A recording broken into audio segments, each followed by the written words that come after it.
আসসালামু আলাইকুম প্রিয় এইচএসসি শিক্ষার্থীবৃন্দ, তোমরা যারা আমাদের ধারাবাহিক এই ভিডিওগুলো দেখছো তোমাদের সকলকে স্বাগত জানাচ্ছি।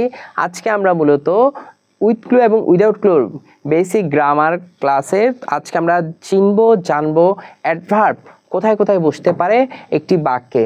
তুমি এটি না জানলে তোমার উইথ ক্লু উইদাউট ক্লুতে দেখা যাবে যে অপশনে যে ক্লুগুলো দেওয়া থাকবে সেখান থেকে সরাসরি তুমি বসিয়ে দিয়েছো, অথচ দেখা যাবে ওই জায়গাটি অ্যাডভার্বের পজিশন কিন্তু তুমি বসিয়ে দিয়েছো অ্যাডজেক্টিভ।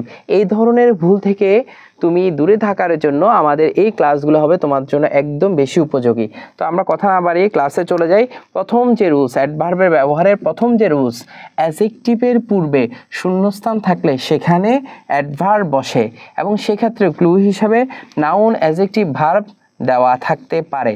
অর্থাৎ এখানে যেটা বলছে, অ্যাডজেক্টিভ যদি থাকে, এই অ্যাডজেক্টিভের পূর্বে যদি কোনো আন্ডারলাইন থাকে এই জায়গায় অ্যাডভার্ব বসে। এখানে আমি আরেকটু কারেকশন করে দিব।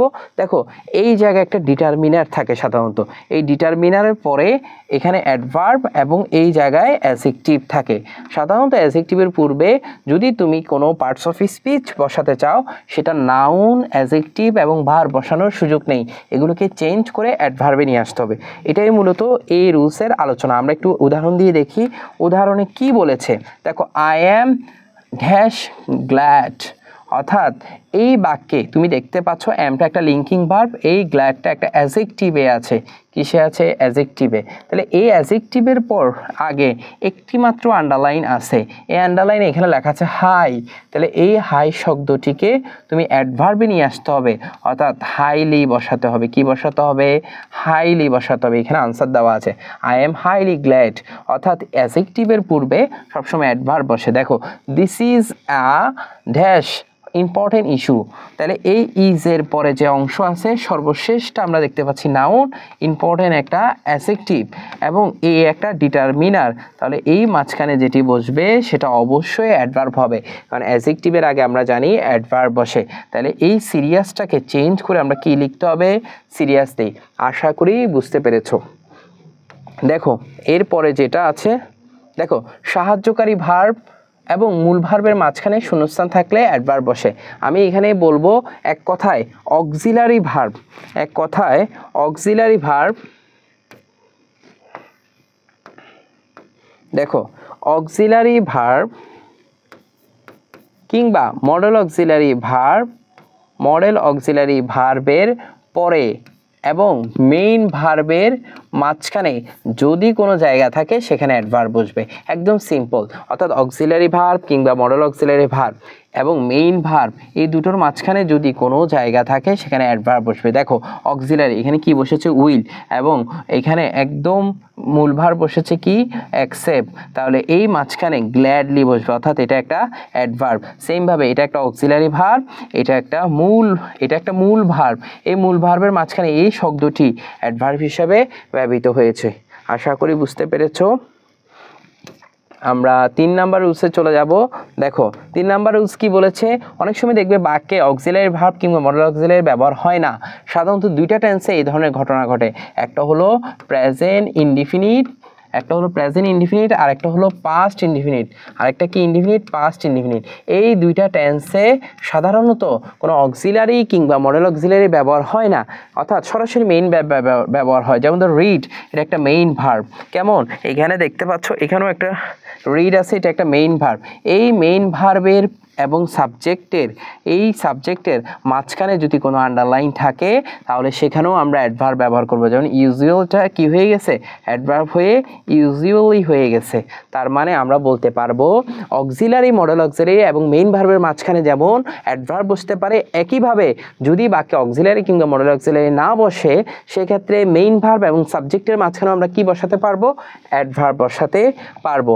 আশা করি বুঝেছো। এবং 4 নাম্বার রুলসটা দেখো, এখানে কি বলেছে 4 নাম্বার রুলসে। দেখো, ইনট্রান্সিটিভ ভার্বের পর এবং ট্রান্সিটিভ ভার্বের এর অবজেক্টের পর, অর্থাৎ ইনট্রান্সিটিভের পর ইনট্রান্সিটিভ ভার্বকে কি বা কাকে দিয়ে প্রশ্ন করে যদি উত্তর পাওয়া না যায় তখন তাকে আমরা ইনট্রান্সিটিভ ভার্ব বলবো। ইনট্রান্সিটিভ ভার্বের পর তুমি অ্যাডভার্ব বসাতে পারবে। আবার একইভাবে ট্রান্সিটিভ ভার্ব যদি হয় এরপর তো মাস্ট একটা অবজেক্ট আসবে, এই অবজেক্টের পর তুমি চাইলে একটা অ্যাডভার্ব বসাতে পারবে। এই দুইটা রুলসে মূলত এই জায়গায় আলোচনা হয়েছে, অর্থাৎ ইনট্রান্সিটিভ ভার্ব থাকলে এরপর অ্যাডভার্ব বসাতে পারবে, কিন্তু ট্রান্সিটিভ ভার্ব থাকলে অ্যাডভার্ব বসানোর সুযোগ নাই, আগে তোমাকে অবজেক্ট বসিয়ে তারপর অ্যাডভার্ব বসাইতে হবে। যেমন ধরো সাইম রিসাইটস দ্য কুরআন, এটা একটা অবজেক্ট কারণ এটা ট্রান্সিটিভ ভার্ব। তাহলে কুরআন এই সুইট, এটাকে আমরা সুইটলি করেছি, এটা অ্যাডজেক্টিভ হওয়ার সুযোগ নাই, এটা অ্যাডভার্ব বসেছে কারণ আমরা এখানে দেখছি এটা ট্রান্সিটিভ ভার্ব, এটা অবজেক্ট এবং অবজেক্টের পর যে আন্ডারলাইন আছে ওই জায়গায় আমরা অবশ্যই অ্যাডভার্ব বসাইতে হবে। যেমন ধর ফাতেমা স্পিক্স, কথা বলে, এটা কিন্তু ইনট্রান্সিটিভ ভার্ব, এটার কোনো অবজেক্ট নেই, তাহলে আমরা সরাসরি এই আন্ডারলাইনকৃত ওয়ার্ডে আমরা নাউন বসানোর সুযোগ নেই, আমরা অ্যাডভার্ব বসাবো। কারণ ইনট্রান্সিটিভ ভার্বের অবজেক্ট নেই, কারণ অবজেক্টের জায়গায় কিন্তু নাউন বসে। তাহলে যেহেতু এটা ইনট্রান্সিটিভ বলছি আমি, ট্রান্সিটিভ ভার্বের অবজেক্ট আছে, ওই অবজেক্টের জায়গায় নাউন বসে, কিন্তু ইনট্রান্সিটিভ ভার্বে তো অবজেক্ট নেই, তাহলে অবজেক্ট যেহেতু নেই তাহলে নাউনও বসবে না, তাহলে ইনট্রান্সিটিভ ভার্বের পর অ্যাডভার্ব বসবে। আমি আরেকটা উদাহরণ যদি দেই তোমাকে, হি রানস ফাস্ট, এই জায়গায় তুমি দেখতে পাচ্ছ এই রানস একটা ইনট্রান্সিটিভ ভার্ব এবং এই ইনট্রান্সিটিভ ভার্বের পর যে শব্দটি বসেছে এটা একটা অ্যাডভার্ব। কিভাবে ইনট্রান্সিটিভ ভার্ব, কি দৌড়ায়, কাকে দৌড়ায়, উত্তর কিন্তু আসে না, তাহলে ফার্স্ট এটা একটা ইনট্রান্সিটিভ ভার্ব, এটার অবজেক্ট নাই, তাহলে এরপরে আমরা সরাসরি অ্যাডভার্ব বসিয়ে দিব। আশা করি বুঝতে পেরেছো। আমরা 5 নাম্বার রুলসে চলে যাই।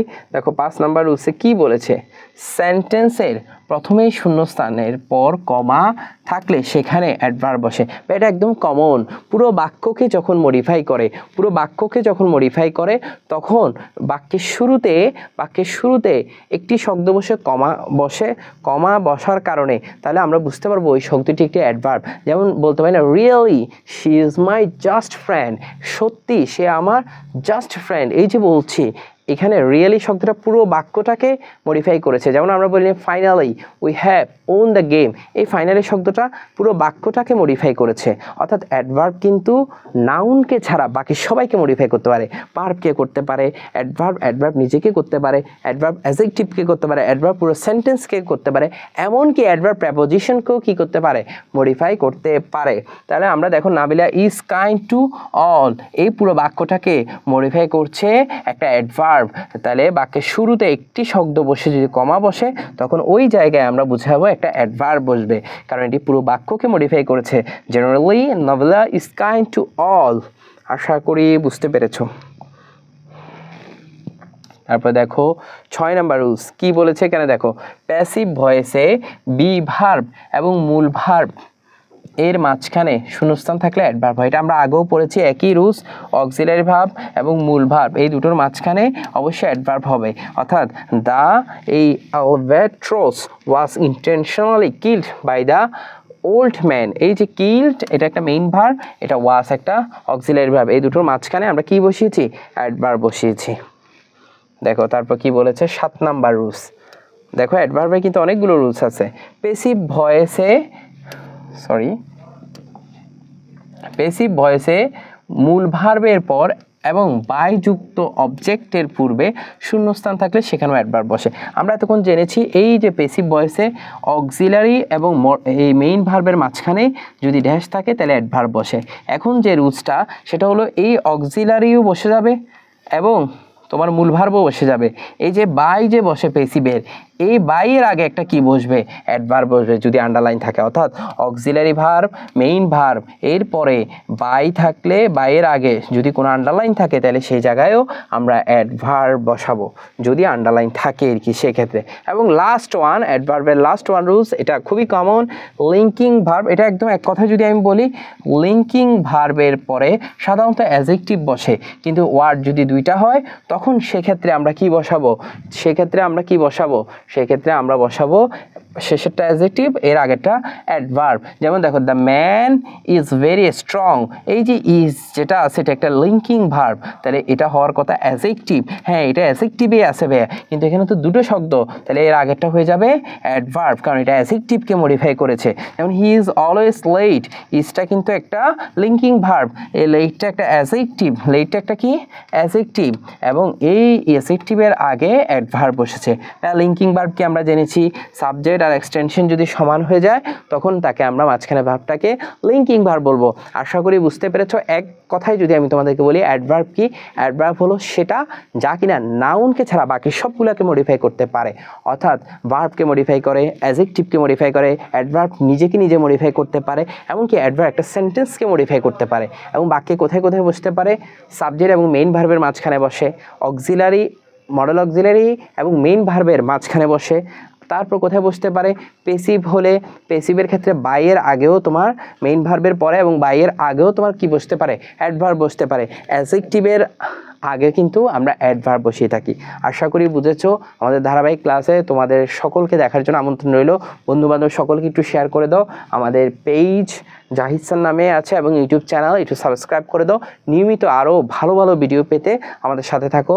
ভালো থাকবে, সুস্থ থাকবে। পরবর্তী ক্লাস দেখার জন্য আমন্ত্রণ রইল। সে পর্যন্ত ভালো থাকো। আসসালামু আলাইকুম।